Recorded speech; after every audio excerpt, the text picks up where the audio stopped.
I'm going to speak to you today about four things. First of all, I'm going to give you an overview of the FCA's new rules for UK listed companies about board diversity targets. Second, I'm going to speak to you about how those rules interact with the broader diversity and inclusion legislative framework. Third, I'm going to tell you about how the new rules might interact with a firm's other broader regulatory requirements.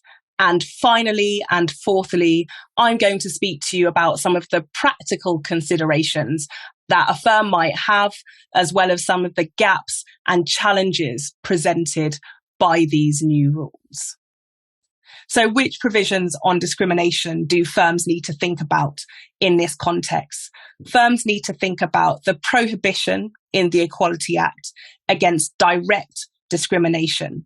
So that's treating someone unfavourably on the basis of their protected characteristics that are defined in the Equalities Act and include sex, gender reassignment, race, which includes nationality and colour, marital status, so whether someone is married or in a civil partnership, maternity, or whether someone is pregnant, and sexual orientation, amongst others.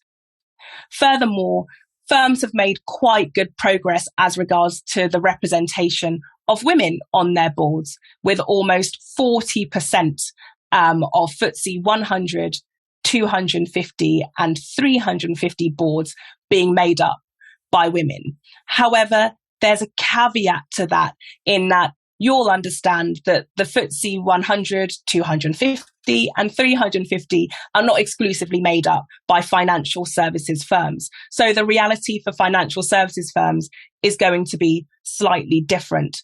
Also, it's about diversity of thought as well.